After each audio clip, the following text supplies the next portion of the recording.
জীবনে কখনো তুমি মিথ্যা বলনি, তাই তো তোমায় পেতে কাঁদে ধরনি। তোমারই মতো নেতা পেলেই গো ফুটত সুখেরি গোলাপ চামেলি বকুল।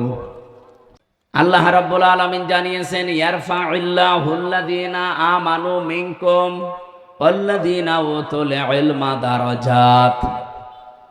তোমাদের ভেতরে যারা ঈমান আনে আর ঈমানের দাবি অনুযায়ী যে মানুষগুলো ইলম অর্জন করে আমল করে, এই দুইটা গুণ যাদের ভেতরে আমি দেখতে পাই। ইয়ারফা এটা মোজারে, বর্তমান ভবিষ্যৎ, প্রেজেন্ট ফিউচার। আল্লাহ পাক দারাজাতুন না দিয়ে দারাজাত বহু বচন দিয়ে জানাতে চেয়েছেন। এই দুটো গুণে গুণান্বিত যারা অর্জন হবে, দিন যত যাবে তাদের মর্যাদা তত বাড়তেই থাকবে। আল্লাহ শুধু বাড়িয়ে দেবে তা না, বাড়াতেই থাকবে। এই জন্য আশা করছি যারা এখানে স্টেজে চেয়ার পেয়েছেন, ঈমান অবশ্যই আপনাদের আছে। ঈমান এবং আমল করা লাগবে আপনাদের জ্ঞান, যোগ্যতা, এলেম অনুযায়ী।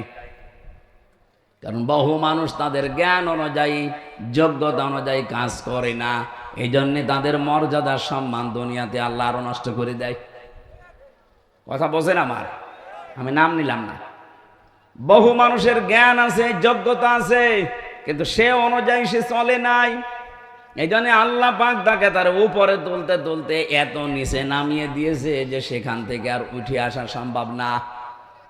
আপনাদের এই আসনের যিনি মন্ত্রী ছিল, কোথায় উঠেছিল?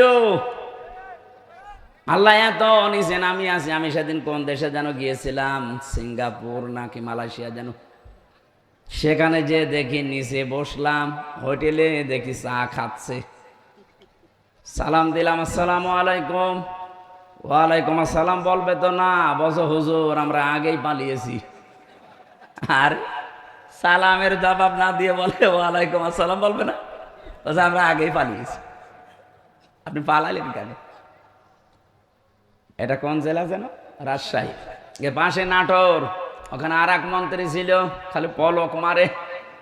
কি অবস্থা এখন দেখেন। সেদিন আমি আদালতে হাজিরা দিতে গিয়েছিলাম আমার মামলার, যে দেখে আল্লাহর ওলি কাঁদতেছে। অথচ কি গেট আপ ছিল দেখেছেন? এক এক সময় এক এক সাজে থাকতো। এখন আপনজন বলতে তার কাছে আর কেউ নেই।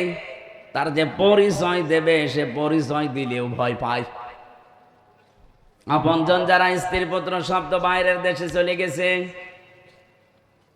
তার কাছে এখন এক প্যাকেট বিরিয়ানি নিয়ে, খাবার নিয়ে কেউ যাবে, সেই রকম মানুষও নেই। অথচ কি দাপট ছিল তার। এই জন্য আমার মনে হয় পলক সাহেবের কাছে শিক্ষা নেওয়া দরকার। মাত্র 1 বছর 1 মাসে তার চেহারা যা হয়েছে, আপনি এখন দেখলেও চিনতে পারবেন না পলক না পলকের দাদা। কি অবস্থা হয়েছে। আমিও 3 বছর ছিলাম, কিন্তু আমার চেহারাটা পাল্টায়নি। এবার যদিও এরকম 100 গুণ কষ্ট আমারে দিয়েছে। আমার মাথার চুল থেকে পায়ের তালু পর্যন্ত 1 ইঞ্চি জায়গা বাকি নেই যেখানে জালেমরা টর্চার করে নাই। আমার উল্টো করে 11 ঘন্টা টাঙিয়ে রেখেছিল। এত পেটানো পেটিয়েছে, প্রায় 4-5 জন মিলে চোখ বেঁধে। আমার পেছনে শুধু ম্যাডাম ছাড়া কাউকে দেখানো যায় না। এই যে চেয়ার দিয়েছেন তো ভালো, যদি কাঠের চেয়ার দিয়েছেন বসতে পারতাম না। এত কিছু করার পর অন্তত এখন টিকে আছি। আরো মাত্র 1 বছরে মনে হচ্ছে কব্বরে অর্ধেক চলে গেছে, তাও তো কিছু এখনো টের পাননি।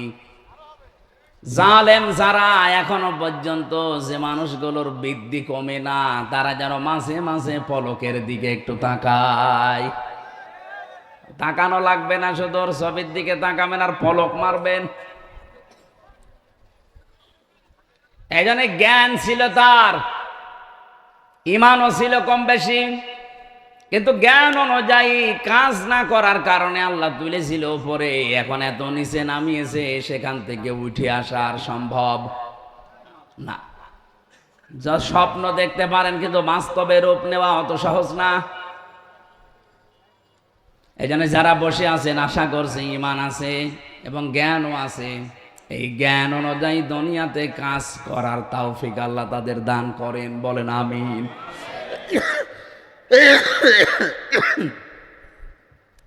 সামনে বসা মুসলমান ভাইরা কষ্ট করে আছেন বসে, এটা একটা আলিম মাদ্রাসা, এখানে বহু আলেম আছে। আলেমদের সম্মান মর্যাদা দুনিয়া আখেরাতে কামনা করছে আল্লাহ জানাতেন। দল মত নির্বিশেষে অনুষ্ঠান, এটা কি শুধু জামাত ইসলামী বাংলাদেশের অনুষ্ঠান?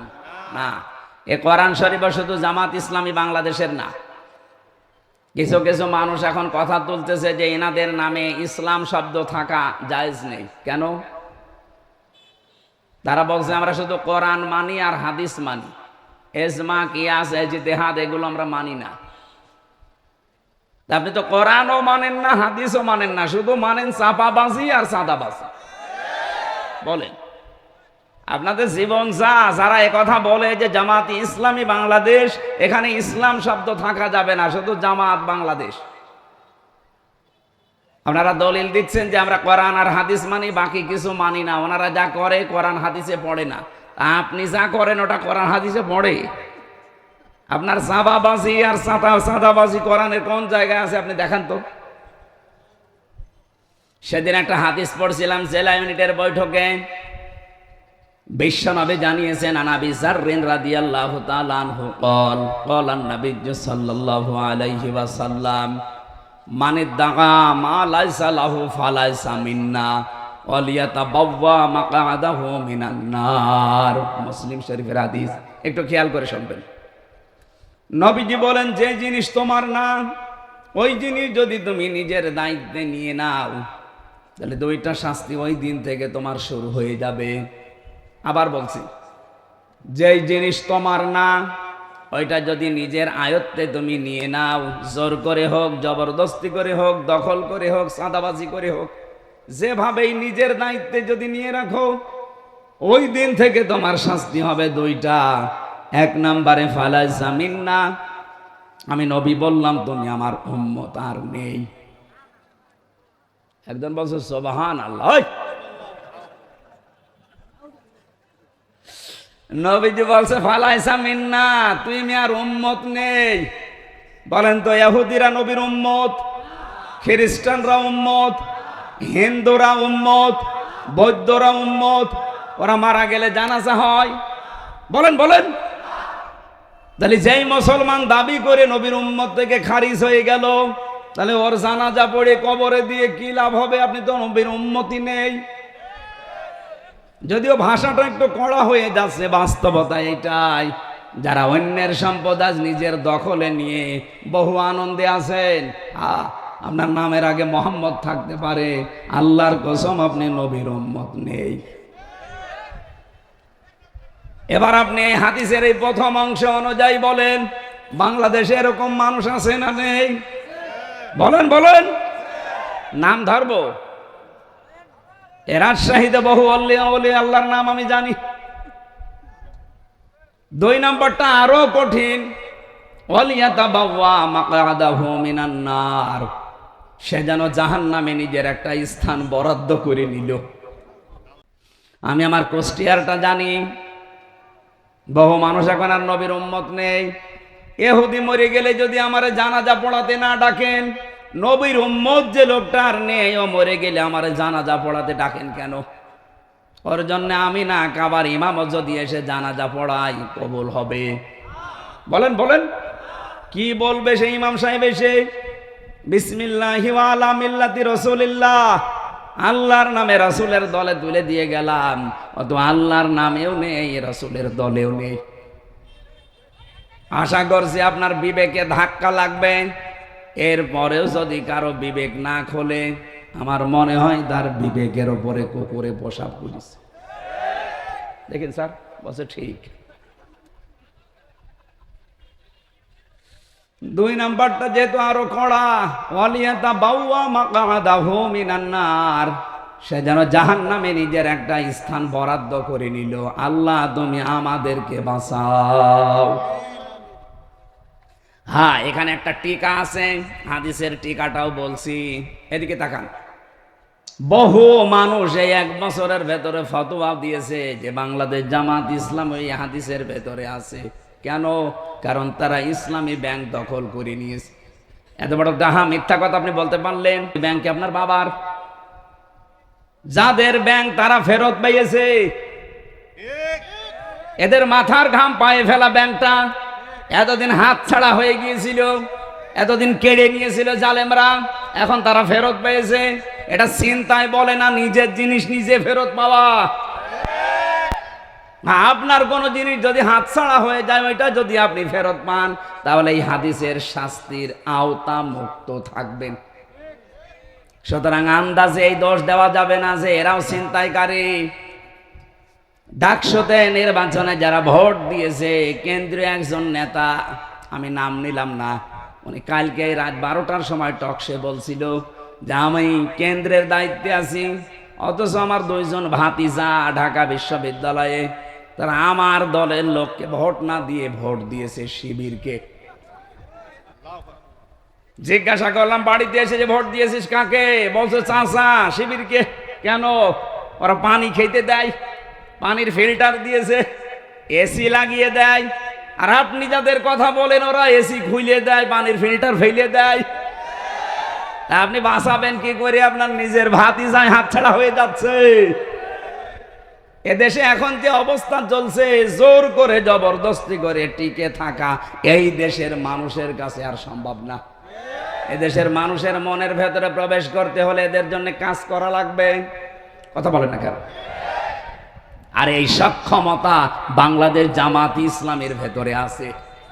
কারণ এই দল করতে হলে আপনাকে জামাত কর্মী হওয়ার আগে সমাজকর্মী হওয়া লাগবে। আন্দাজে উড়িয়ে এসে জুড়ে বসে আমি জামাতের নেতা হবে না, আপনাকে আগে জামাত কর্মী দাবি করলে সমাজকর্মী হওয়া লাগবে। বাংলাদেশ জামাত ইসলামীতে ওয়ার্ড থেকে শুরু করে কেন্দ্র পর্যন্ত একটা মানুষ আপনি দেখাতে পারবেন না যেখানে কাজ ছাড়া কেউ আছে। ও যদি রাস্তা ঝাড়ু দেওয়া হয় তাও কাজ করে খায়, আর কাজ করে খেলে প্রতি মাসে যদি 15,000 টাকা উপায় হয়, 100 টাকার 5 টাকা তারা এমনিতেই জামাত ইসলামকে দান করবে। এটা জোর করা না, জবরদস্তি করা না, তার নিজের ইচ্ছায় সে দিয়ে আসবে। যার যেভাবে ইনকাম তাকে ওইভাবে দেওয়া লাগবে। কেউ যদি 1 লাখ টাকা উপায় করে মাসে, তারও 100 টাকায় 5 টাকা। আমার যেমন দেওয়া লাগে আপনারও দেওয়া লাগবে। অন্য কোন দলের এই সিস্টেম আমি পাইনি। আপনি যদি দেখাতে পারেন চলেন আমারে নিয়ে দেখান। আপনারা যে আন্দাজে এক ফতোয়া দেন যে এরাও চাঁদাবাজি করে, এরা এত টাকা পায় কোথায়, আপনি আসেন আমার সাথে, আপনাকে আমি একেবারে পাই টু পাই দেখাবো যে টাকা আসে কোত্থেকে।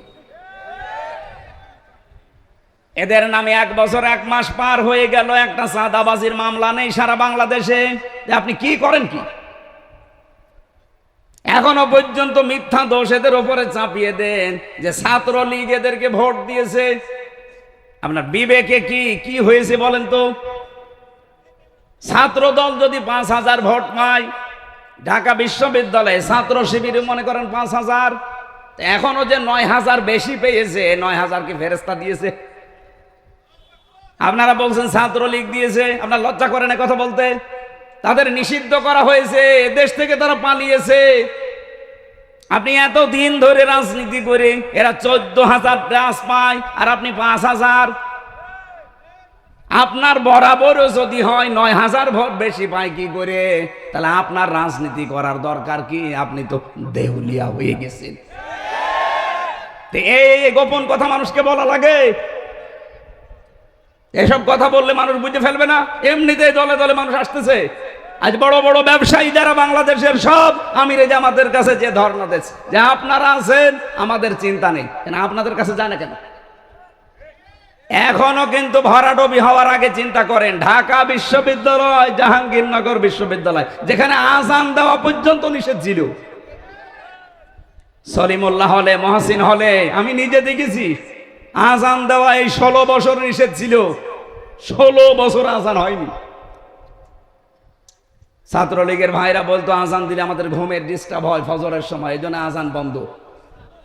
এই ডাকসু নির্বাচন 9 সেপ্টেম্বর গেছে, এই রাত থেকে আল্লাহু আকবার ধ্বনি দিয়ে আজান আরম্ভ হয়েছে। জাহাঙ্গীরনগর আমি নিজেও ছিলাম 1 বছর, ওখানে এমন পরিবেশ থমথমে ছিল ওই সময়, পায়খানার ভেতরে ইশারা দিয়ে নামাজ পড়া লেগেছে, এইরকম পরিবেশ গেছে। আর সেখানে আজ উচ্চারণ হচ্ছে লিল্লাহি তাকবীর। এর চাইতে কি দেখতে চান? ডাকসু জাকসু যদি এই অবস্থা হয়, আপনি রাজশাহী এ তো শিবিরের আতুর ঘর, আর চট্টগ্রামে তো অলরেডি শিবির জন্ম হয়ে গেছে, আর কুষ্টিয়া ভার্সিটিতে পা দিতেও পারবে না কেউ, ওখানে 100 জনের 100 জনই শিবির। যেখানে আছে সেখানে আপনার এখন ভয়, এখন বলছে আমরা ডাকসু জাকসু নির্বাচন চাইনি, আমাদের উপরে চাপিয়ে দেওয়া হয়েছে।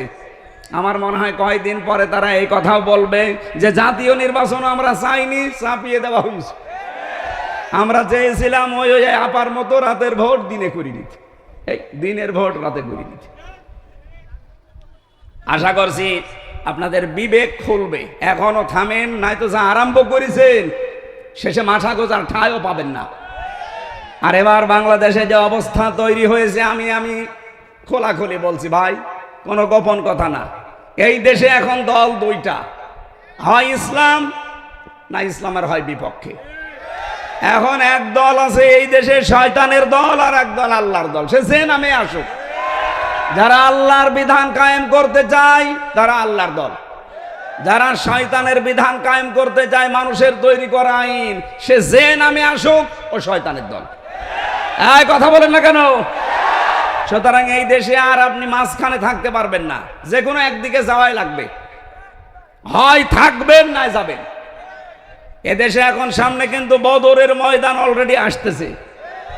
বদরের ইতিহাস পড়েছি যে ছেলে বাবার বিপক্ষে অস্ত্র ধরেছে, স্বামী স্ত্রীর বিপক্ষে অস্ত্র ধরেছে।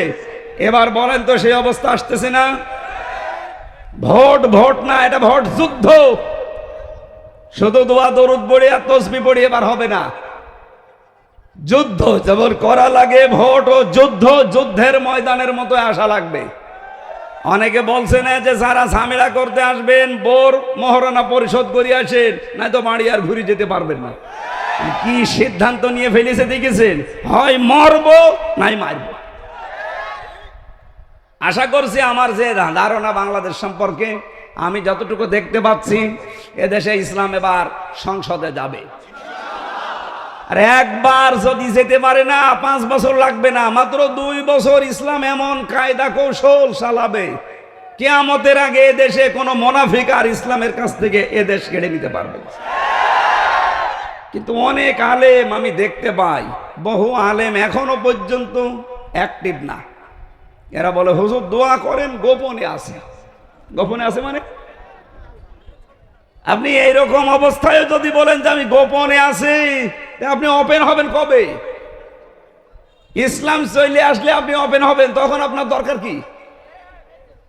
আর আপনার কেন এই ধারণা হয় এই অবস্থা তৈরি হওয়ার পরেও যে ইসলাম যদি না আসে তাহলে আমি অ্যাক্টিভ ভাবে নাজমুল হকের পক্ষে কাজ করব, আর ইসলাম আসবে না, তখন আমার ইমামতি থাকবে? তো আপনি ইমামতি নিয়ে আসেন। ছেলে যদি মাইক হাতে নিয়ে এলাকার মানুষকে শোনায় যে আমার বাবার সম্পদ আমি পাই কি না পাই, আমার সন্দেহ লাগে, বলেন তো এটা কি বৈধ সন্তান না জারজ? বলেন বলেন, আপনার বাবার সম্পত্তি আপনি পাবেন না, পাবে কি রবিউল? এরকম তৈরি করে দিল আল্লাহ, এত সহজ। এর বড় আপনার মনের ভেতরে দোদুল্যমান অবস্থা কেন? আশা করছি সব বাদ দিয়ে দেন। ওয়ালা তাহিনু ওয়ালা তাহজানু ওয়া আনতুমুল আ'লাউনা। এখানে যারা আরবি বোঝে আমি তাদেরকে বলছি, আল্লাহ এখানে আনতুম আ'লাউনা শব্দটা এরকম ছিল, অথচ আ'লাউনার আগে আলিফ লাম দিয়ে এটাকে আল্লাহ নির্দিষ্ট করে দিলেন কেন? আরবি গ্রামার যারা পড়ায় জিজ্ঞাসা করেন, মুবতাদা যদি মারেফা হয় খবর সব সময় নাকেরা হয়, কিন্তু এখানে আল্লাহ খবরটাকেও মারেফা বানিয়ে দিয়েছেন আলিফ লাম দিয়ে। আনতুম আ'লাউনা না আনতুমুল আ'লাউনা। খবর যদি কোনো সময় মারেফা নির্দিষ্ট হয়ে যায়, ইফিদুল হাসর, হসরের ফায়দা দেয়, বাংলা অর্থ দাঁড়ায় হবেই। গ্যারান্টি আমির হামজার না আল্লাহর?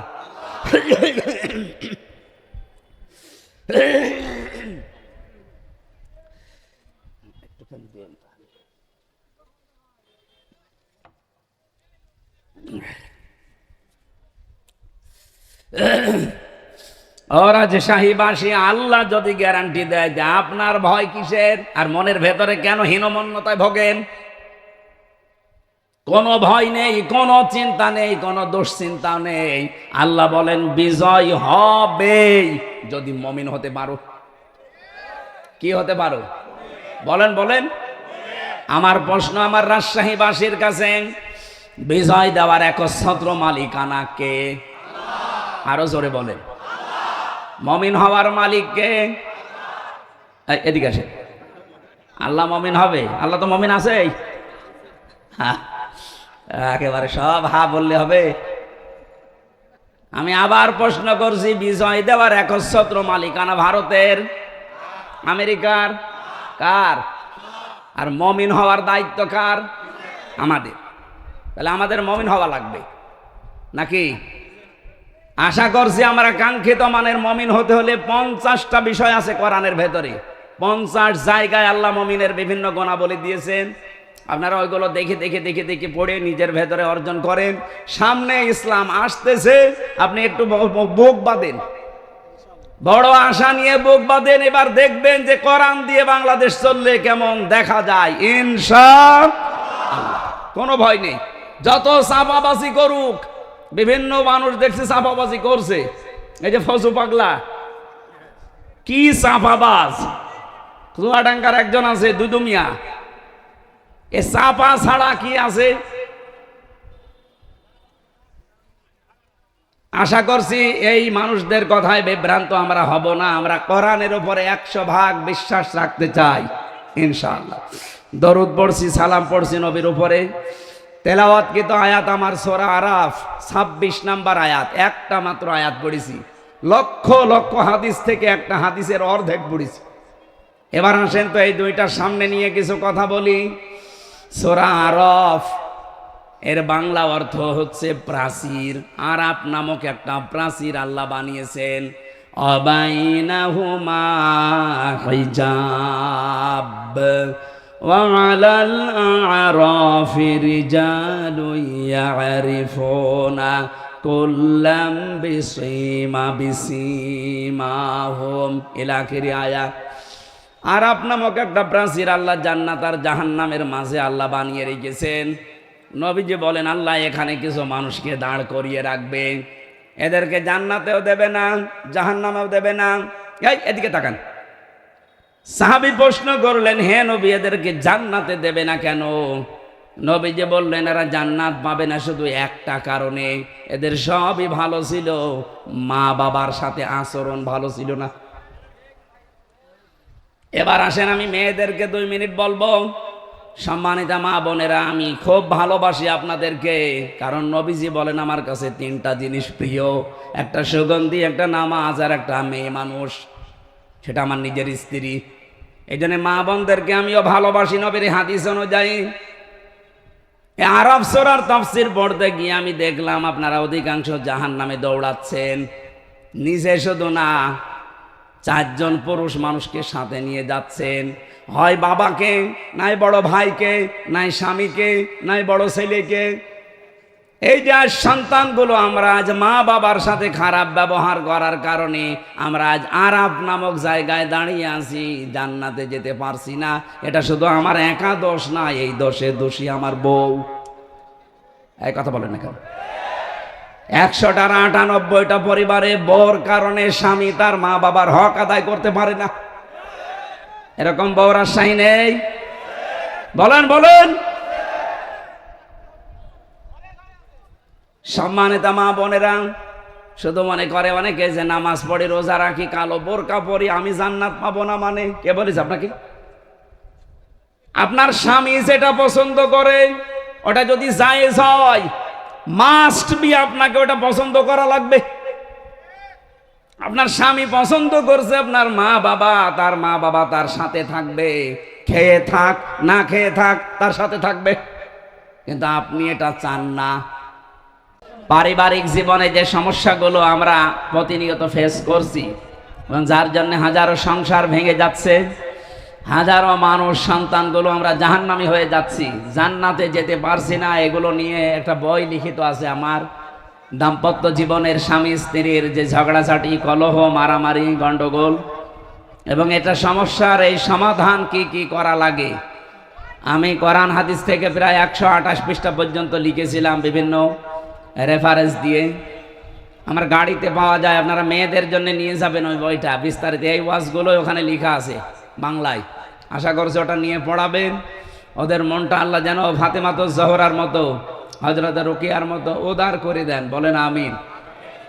2 নম্বরে সাহাবী বললেন, হে নবী, এরা জান্নাতে যেতে পারছে না মার বাবার অবাধ্যতার কারণে, বলে জাহান্নামেও এরা যাচ্ছে না। নবীজি বললেন, না, এদেরকে আল্লাহ জাহান্নামেও দেবে না। বিশ্ব নবী একটা কথা উচ্চারণ করেছিলেন, এদেরকে আল্লাহ জাহান্নামে দেবে না একটা কারণে, এরা দুনিয়ায় যাই করুক না কেন দিন কায়েমের জন্য এরা চেষ্টায় ছিল। এই হাদিসের যে ব্যাখ্যা আমি পড়েছি, মুহাদ্দিসিন কিরাম লিখেছেন, কোন মানুষ যদি মন থেকে জমিনে আল্লাহর বিধান কায়েম করার জন্য চেষ্টা করে, দিন কায়েমের জন্য যদিও চেষ্টা অব্যাহত রাখে, জমিনে যদি বিধান কায়েম নাও হয়, আল্লাহ তাকে অন্তত জাহান্নামে দেবে না। আপনার চাইতে যেহেতু কোরআন হাদিস হালকা হলেও বেশি পড়েছি, আমি কোরআনের ওপরে আমার অনার্স মাস্টার্স করা আছে, আল্লাহর কসম এই হাদিসের ব্যাখ্যা আমি যা বুঝেছি সেইটাই বোঝাই। এ পৃথিবী থেকে যদি জাহান্নামে যেতে না চান, দিন কায়েমের জন্য যারা এই জমিনে চেষ্টা করছে, আপনি তাদের সাথে থাকবেন। ইদা জা নাসরুল্লাহি ওয়াল ফাত, যখন আল্লাহর সাহায্য আসবে, হে নবী, আপনি বিজয় দেখতে পাবেন। এই যে বিজয় যখন আপনি দেখতে পাবেন, কমপক্ষে 9টা নমুনা আসবে আপনার সামনে। কোন জাতিকে যদি আল্লাহ বিজয় দান করে, 9টা জিনিস একটা একটা করে তাদেরকে দেখায়। প্রথম নাম্বারে, অরাইতান নাসা ইয়াদখুলুনা ফি দীনিল্লাহি আফওয়াজা, হে নবী, আপনি দেখবেন দলে দলে পালে পালে মানুষ ইসলামে প্রবেশ করছে। সেদিন 100 হিন্দু পরিবার এসেছে, হিন্দু মানুষরাও এখন বিশ্বাস করছে দেশে ইসলাম ছাড়া নিরাপদে থাকার কোনো দল নেই। গোবিন্দচন্দ্র পরামানিক, হিন্দু মহাজোটের মহাসচিব সারা বাংলাদেশের, এই লোকটা সেদিন ফেসবুকে লাইভে এসে জানিয়েছে, এই দেশে যদি জামাত ইসলামী রাষ্ট্র ক্ষমতা পায়, যত ধর্মের লোক দেশে আছে সবাই নিরাপদে থাকবে। আমার মনে হয় হিন্দু গোবিন্দচন্দ্র পরামানিককে আমি কানে কানে বলে দিয়েছিলাম। এটা হিন্দু মানুষ, সেই বিশ্বাস করতে পারে, অথচ অনেক আলেম পর্যন্ত এখন দেখছি নামধারী জালেমের কাতারে। মুরব্বী মানুষ একমা কবরে একমা টাঙায়, এখনো পর্যন্ত জালেম, মুনাফিক এবং রাম আর বামদের টাকা খেয়ে ফতোয়া দিচ্ছে যে জামাত ইসলামী কোনো ইসলামী দল না, এটা ভণ্ড ইসলাম, এরা মওদুদের মতবাদ কায়েম করতে চায়। আপনি মরণের আগে এরকম মিথ্যা কথা, মিথ্যা তহমত দিতে পারলেন, আপনার তো ঈমান নসিব হবে না। এত বড় মিথ্যা তহমত দেন কি করে? উনি জেলার সহকারী সেক্রেটারি, জিজ্ঞাসা করেন তো এই দেশে জামাত ইসলামী মওদুদিবাদ প্রতিষ্ঠা করতে চায়। মওদুদি আমাদের ইমামের, আমাদের মাযহাবের ইমামও না, ওনার কোনো মাসলাও আমরা নেই না।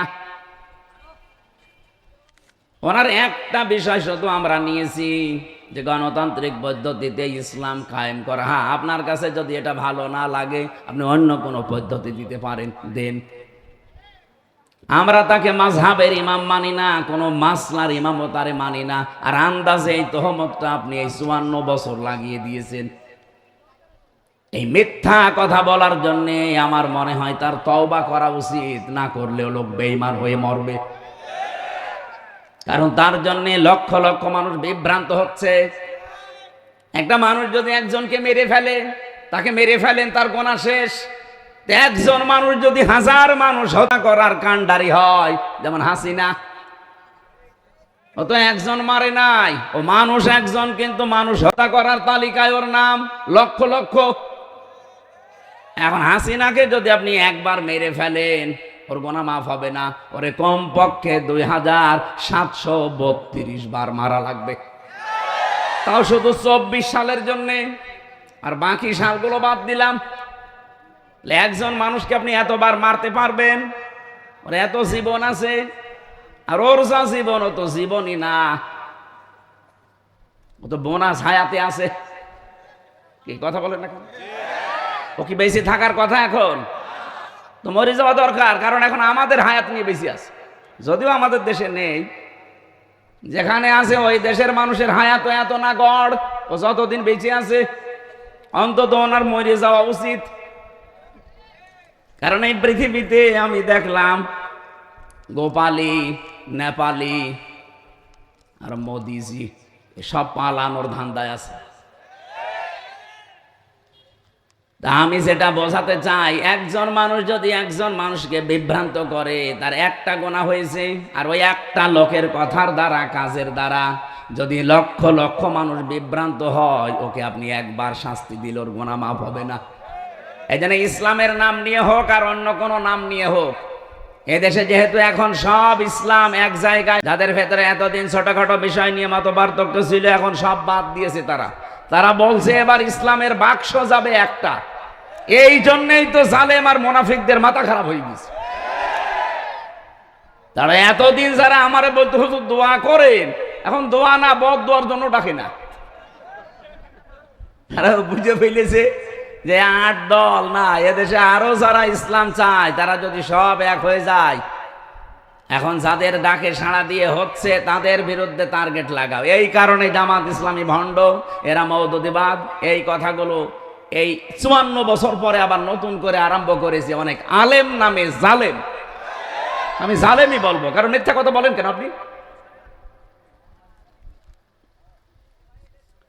সুতরাং জামাত ইসলামী এখন আর ফো দিয়ে শুধু তাবিজ করে এদেশ থেকে উড়িয়ে দেওয়া যাবে না। এ কিন্তু রাজধানী থেকে শুরু করে ওয়ার্ড পর্যন্ত এদের কমিটি এখন একেবারে মানে শিকড় গেড়ে অলরেডি মাটি নিচে চলে গেছে।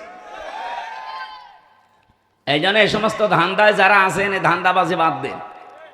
এদেশের মানুষ এখন কিন্তু সচেতন। আগস্টের 5 তারিখের আগে এদেশের মানুষ আর বসবাস করে না। এখন চলছে সেপ্টেম্বর মাসের 17 তারিখ না 18 তারিখ। এই জন্য হিসাব নিকাশ করে চলেন।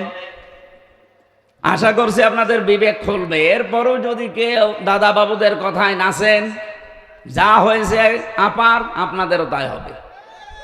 আপনাদের আমরা ভালোবাসি, আপনারা মুসলিম মানুষ। আশা করছি অন্তত ভারতের আগ্রাসন যেন এদেশে আর ডানা বাঁধতে না পারে। যাদের দ্বারা বাঁধবে জাতি কিন্তু খুব সতর্ক, তাদেরকে চিনে ফেলবে, জীবনের মতো তাদেরকে তালাক দেবে। এদেশে কোনো ভারত প্রীতি চলবে না। কথা বলেন না কেন? এই দেশ যদি চলে, দেশের 18 কোটি মানুষের সিদ্ধান্ত অনুযায়ী চলবে। কোন দাদা কোন বাবার কথায় আমরা চলতে চাই না।